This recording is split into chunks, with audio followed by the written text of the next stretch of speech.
All right, everybody out there in YouTube land, this is your T-shirted historian with another unboxing video. And this just arrived in the mail. And I haven't opened it, but this should be my copy of Tian, Shang, Lone Wolf Fists. I was expecting it today.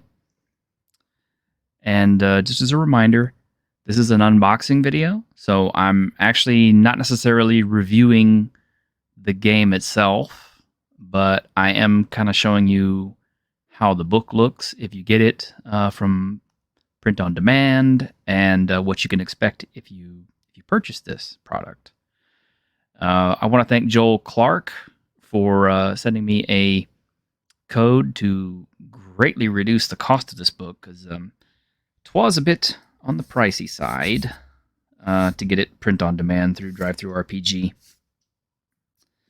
But anyway, let's have a look, shall we? Oh, crunchy.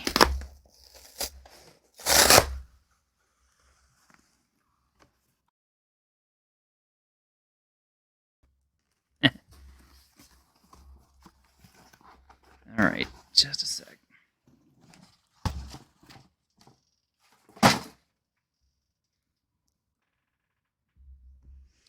Here it is, Lone Wolf Fists. And yeah, this is by Joel T. Clark, as I've already said. It's quite a meaty book. You can see here it's definitely, one finger joint worth of thickness. And I have pretty average size hands, I guess. The old world was swept away in atomic fire. Enter a new age where mystic martial artists bring justice or ruin with awesome kung fu might. They are the Lone Wolf Fists.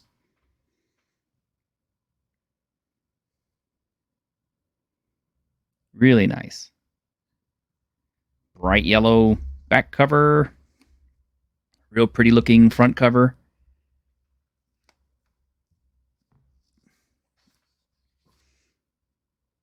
And let's hope the camera will cooperate with us here. So yeah, as you can see, this is quite a meaty book. This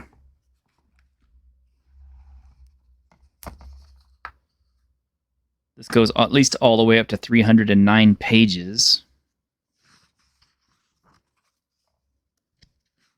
And we have everything here from core rules all the way. It's a complete system. It's got all your core rules. It's got all your powers. And it has all your enemies, DM's guide, all that sort of stuff. And a little bit of choice language. And here we can see some really good graphic art. Oh, what's this? Why is that torn? What is this from? Let's hope that's nothing important. I don't see anything ripped in the front, so I don't think that came from this book.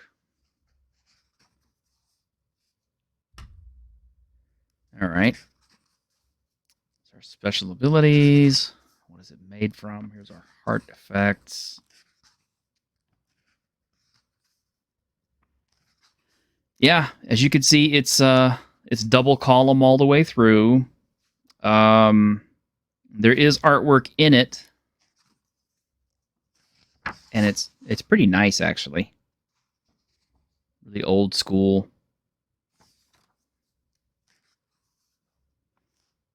But this book is more about getting down to the nitty-gritty and getting you all the rules you need. And it's pretty meat and potatoes as far as that goes. Is this a hard system to learn? I'm not sure. But now that I actually have a physical copy, I'm going to begin trying to read through it and determining for myself how good or bad the system really is. I'm sure it is good, though.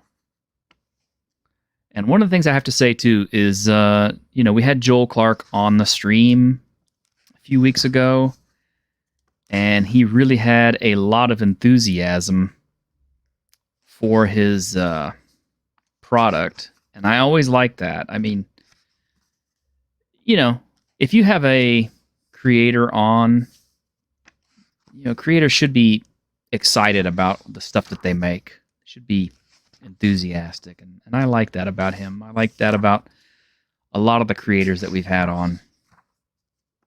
They're enthusiastic. They don't look at it as just a job. This is something that they're proud of. This is something that they use, and it's something they enjoy. And Joel definitely loves his work. And artwork is, like I said, pretty good.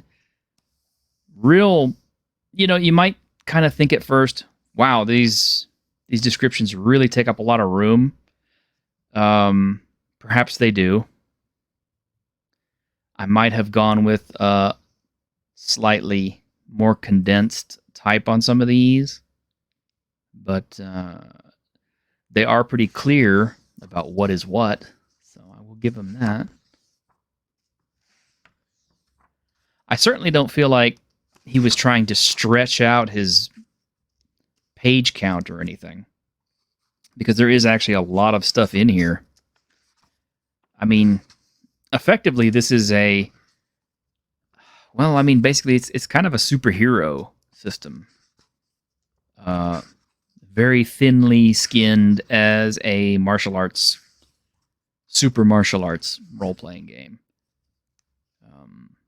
And the main reason I say it's a superhero system is because your characters are so powerful from what he described, and just from reading some of the basic stuff in here. But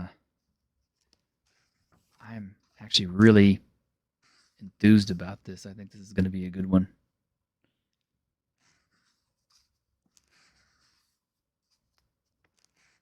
And what really got me into this is how interesting his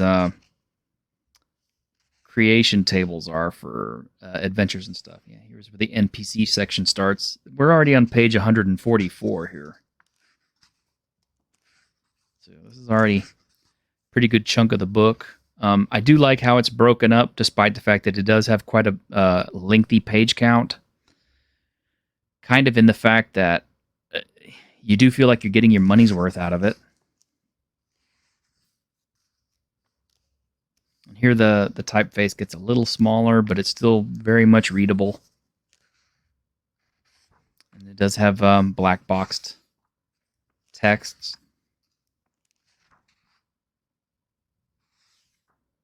Some more cool artwork. I like that he uses artwork, but he doesn't overuse artwork. He seems to have a pretty good balance of when to put art into the book.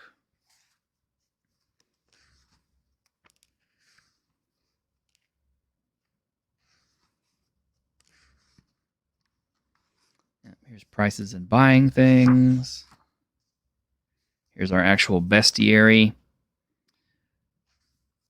Now, if I did have a gripe, it would be that I'm one of those people who, whenever you do a bestiary, I kind of like a picture of all the critters. I know that sounds weird, but I do. I'm kind of visual in the sense that more often than not, me personally, when I am trying to find an adversary for PCs, I'm not looking at challenge ratings or anything, funky like that. I'm just looking for an interesting monster. And if the name isn't descriptive enough to tell me right away what it is, a piece of artwork that shows off what it is usually my first hook as to whether or not I want to use it. We do have an illustration here for one of the creatures, but I would say, if there's a second printing of this going to go out or anything, or a revised edition going out, I would definitely say maybe shrink the entries just a little bit and instead use the space that you saved for putting in some more artwork, because I would like to see all the artwork for all the creatures. I mean, I guess I don't need one for tigers. I mean, I know what a tiger looks like, but there are other things in here like, what is a Shahar Barbara? Well, here's this 8-legged lion, snake, bird, demon. I'd really like to see what a picture of that looks like. I do like, one of the things I do like is his writing on some of these things. Like for Tiger, he could have just, given you a straight up description. But here it's like, burn bright in the forests of the night, if Blake is to be trusted. Big striped murder machines, man-eaters from myth, but they're real and hungry and just so goddamn radical. Also gives you kind of a little bit of an idea of what the writing in the book is going to be like. Joel is a pretty straightforward kind of guy. He uses a lot of informal language when he's writing stuff for the readers, and that's okay. That is okay, because that kind of friendly way of writing kind of goes back to like the zines and the other things of yesteryear. And it does kind of lend a warmth to the writing. So I don't mind that. Here we go into book 6, which is the Armory. Here we have vehicle attributes. Kind of skipping a little here. We're all the way up to page 224. So I'm kind of flipping through things. Here we have artifacts. He was especially proud of the artifacts because he has some really cool artifacts. Now, he does illustrate all the artifacts, which is good. It definitely gives you something to go with. Except apparently the Divine Katana grass-cutting sword. But I think I know what a katana looks like. I own a couple.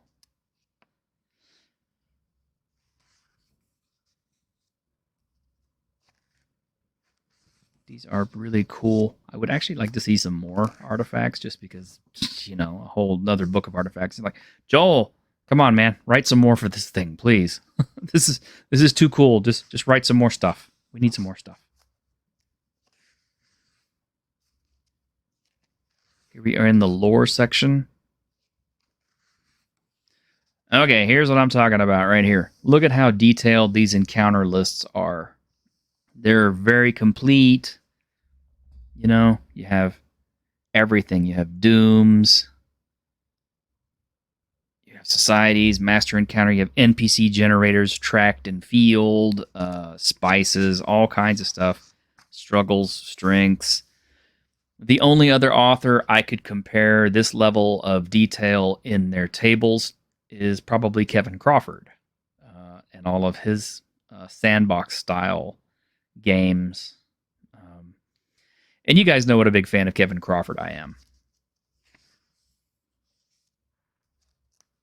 I kind of feel like I should have put some music to this or something just to jazz it up a little bit.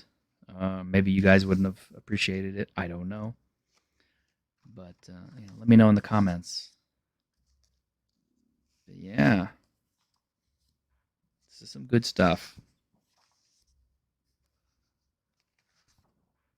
Very complete. He doesn't leave you hanging. Everything is kind of its own thing.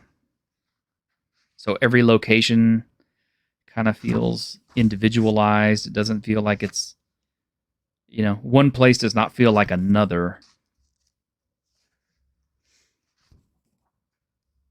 And it definitely makes it easier to create encounters on the fly, which I'm a big fan of. Here we are with the Apocrypha. There are some homages here to other things. The tough boy mantra, obviously, that is a homage to Hokuto no Ken, Fist of the North Star, because one of the songs from Fist of the North Star's anime was Tough Boy.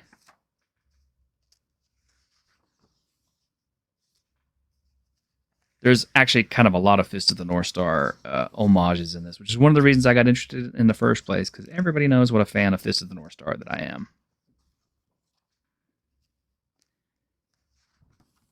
Lots of extra things that didn't make it into the other areas. It's pretty neat. We're all the way up to page 297, 296.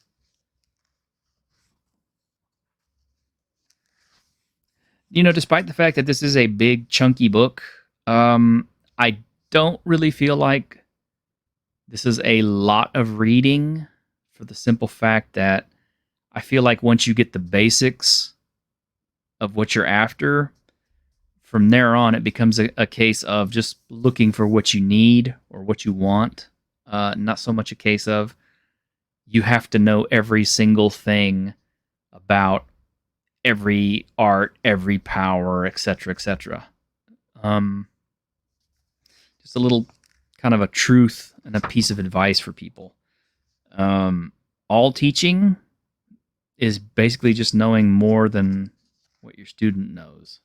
And so it goes with DMing too, kind of in my opinion. As long as you know a little bit more than your PCs, than your players do, you're probably going to be okay. And I feel like this book is not written in such a way as to make that difficult. And here we go. This is page 308, page 309. So we are here at the end of the book. And here we are at the actual character sheets. These look pretty spiffy. I like them. It's got places for your disciples. If your character has a lot of followers and things, domains. So it's about like 6 or 7 character sheet type pages. So it's pretty extensive. But your characters are supposed to be superheroes, like on an epic scale, that can do world-changing events just by the little things that they do in this world. And I like that. Like I said, they're basically superheroes in a post-apocalyptic world. Which, I mean, come on, that's pretty cool. And here we have blank pages, blank pages. That's not Joel's fault. That's the printer. And there we are. We're here at the end of the book. So my overall impression, just from the aesthetics, from the way it looks like it's typed out and everything, it doesn't look like it's going to be a difficult read, despite the fact that it is a pretty thick book. I feel like a lot of the book is reference and examples. Like, I'll have to ask Joel about this, but this is kind of how I feel. I feel like as he was writing this book, he was also probably playtesting it with people. And as he was playtesting, you know, people would suggest stuff or ideas would come to him, and he'd have to keep going back and filling things in. And that's kind of how this book feels like it was written, as like it was a small idea that germinated into a much larger one. And that's okay. That's cool. And the fact that it is a complete book all unto itself is pretty awesome. But yeah, you can get up on Drive-Thru RPG and pick up a copy of this. As you can see, yeah, you can get it in print. You can get it in PDF. There are quick start rules for this. If you just want to check out how the system kind of plays, and there are plenty of free adventures and things for it. I can recommend it. I like it. I do need to actually play test it for myself because I really want to. This is kind of up my alley. But tentatively, I would definitely say that I recommend it for you, the viewer. And, just go through the video and let me know. Other than that, thank you very much for hanging out with me today, and I hope you enjoyed having a look at Lone Wolf Fists.